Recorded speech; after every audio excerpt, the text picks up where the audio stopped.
So now let's move to the different segment, and we call it rapid.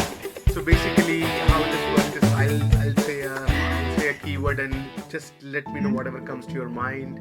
If you want to elaborate more, you're more than welcome to do that. So should we move on? Okay. All right. Yes. Yes, go for it. So diversity. Diversity. I see. Okay. What comes to my mind immediately is richness, food. We all love to eat diversely. We all love different kinds of food. So it's the same way with getting to know people. It makes your life richer and better and tastier. Equity. Say? Equity. Oh, equity. Oh, equity is not necessarily making everybody just alike. Equity is giving everybody the same chance. Future of work. Future of work is going to be much more diverse and much more malleable than it is now. Growth. Yay, I love growth. I love to build things and make things and start new things. That makes me happy. I love growth. It's a great word. Culture is that cloud that's around us that you can't see, but you feel it and you know it's there. And you are formed by your culture and you form the culture. Empathy.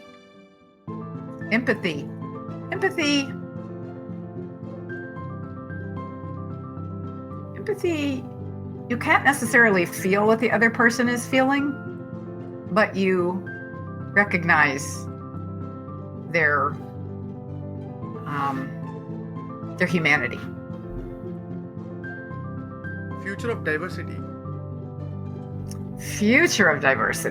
Yes. Yes.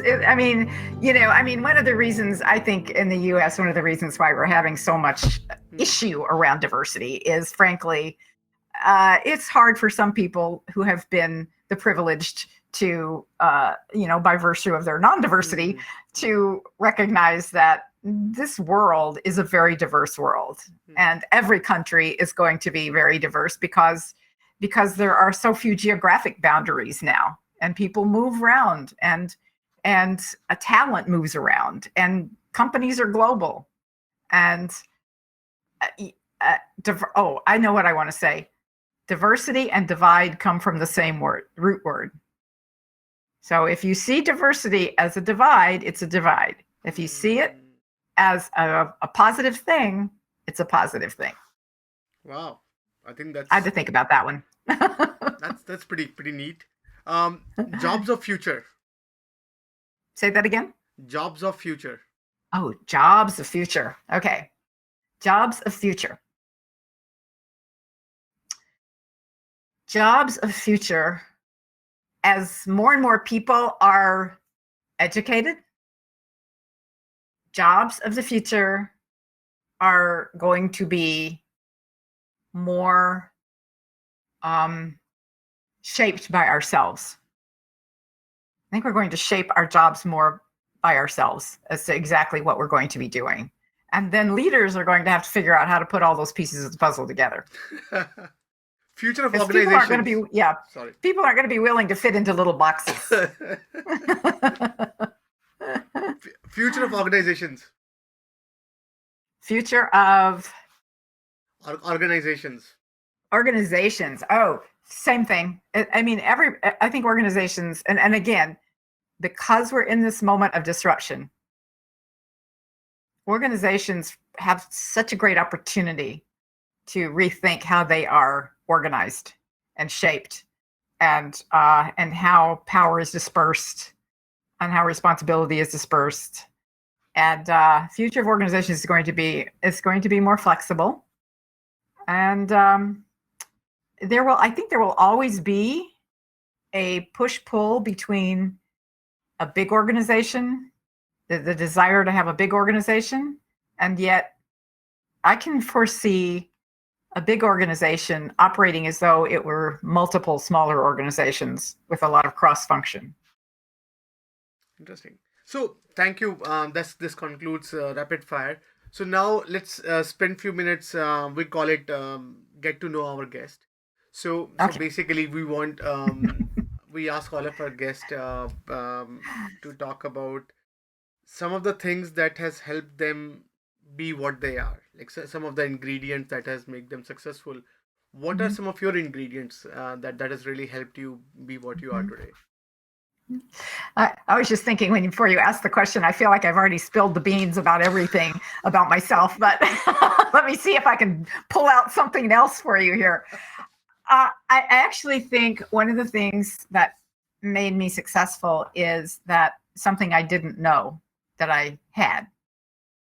And I learned some of it from watching my father, who was an entrepreneur, and he always believed everything was possible.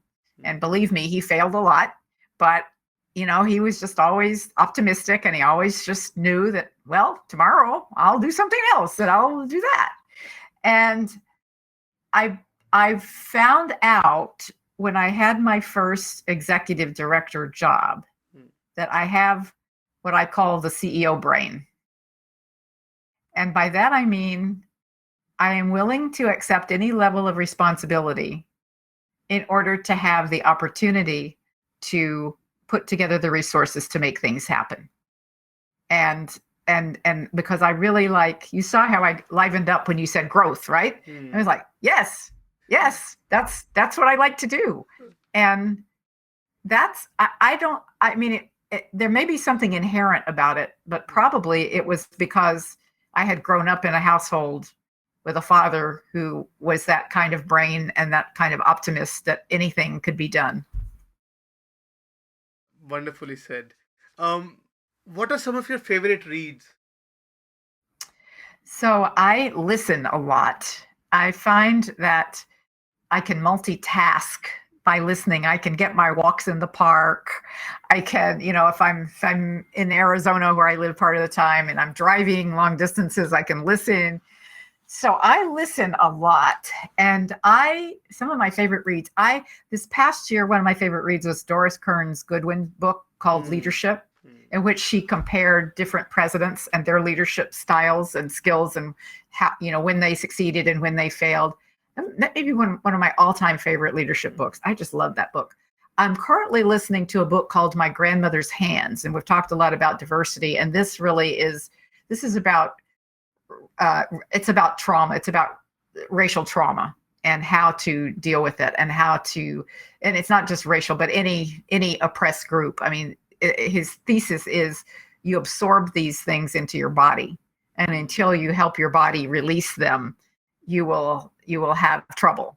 And I can't remember the author's name, but he has a gorgeous voice. So it's a wonderful listen, just because he has this wonderful soothing voice.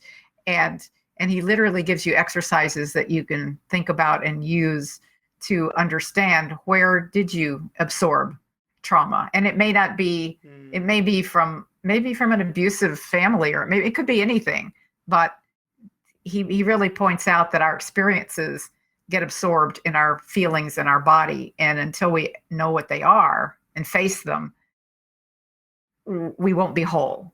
So that's very different from the kind of book I usually listen to. I'm also listening to Arlen Hamilton's book. It's About Damn Time.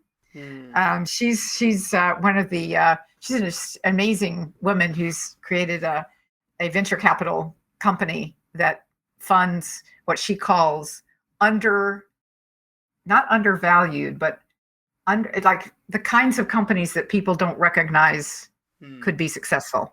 People who might be overlooked. That's the word she uses. Overlooked opportunities. So she's really cool. She's led a very interesting life, and she lets it all out.